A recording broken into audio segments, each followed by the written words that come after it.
بسم اللہ الرحمن الرحیم۔ ناظرین، آج کا دوسرا ویلاگ معارف القرآن جلد اول پیج 490 اور نمبر 2 صورت ہے سورۃ البقرہ اور آیت نمبر ہے 203 اور آج کا دوسرا ویلاگ۔ رائٹر ہیں اس کتاب کی مفتی اعظم پاکستان حضرت مولانا مفتی محمد شفیع صاحب عثمانی رحمۃ اللہ علیہ۔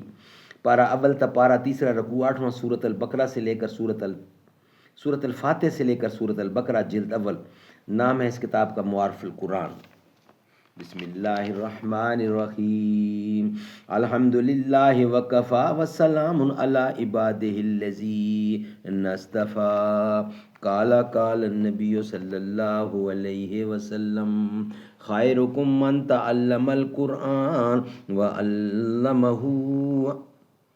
بہترین لوگ وہ ہیں جو خود بھی قرآن پڑھیں، دوسروں کو پڑھائیں، سکھائیں اور لکھائیں۔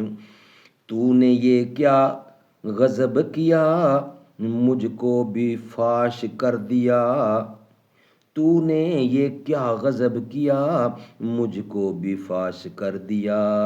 میں ہی تو ایک راز تھا سینہ کائنات میں۔ نہ پوچھو مجھ سے لذت خانماں برباد رہنے کی، نشے من سینکڑوں میں نے بنا کر پھونک ڈالے ہیں۔ بعض حضرات مفسرین نے اس آیت کی تفسیر میں فرمایا کہ اللہ تعالیٰ کو تمام کو ایسا یاد کرو جیسے بچپن میں اپنے باپ کو یاد کرتے ہیں، کہ ان کا سب سے پہلا اور سب سے زیادہ کلام یا اب ہوتا ہے۔ تم اب بالغ ہو، جوان ہو، عاقل ہو، یا اب کی جگہ یا رب اختیار کرو اور اس پر نظر ڈالو کہ بچہ اپنے باپ کو اس لیے پکارتا ہے کہ وہ اپنے تمام کاموں میں اپنے آپ کو باپ کا محتاج سمجھتا ہے۔ انسان اگر ذرا غور کرے تو وہ ہر وقت ہر حال میں اللہ تعالیٰ کا محتاج اس سے زیادہ ہے جیسا بچہ اپنے باپ کا محتاج ہے۔ نیز بعض اوقات کچھ لوگ اپنے باپ کا ذکر فخراً بھی کیا کرتے ہیں جیسے اہل جاہلیت کرتے تھے۔ تو اس آیت نے یہ بھی ہدایت کر دی کہ فخر و عزت کے لیے بھی ذکر اللہ سے زیادہ کوئی چیز مؤثر نہیں۔ روح البیان۔ ناظرین، آج کا دوسرا ویلاگ کمپلیٹ ہوا۔ انشاءاللہ اب آپ کے سامنے پیش کریں گے ویلاگ نمبر 3۔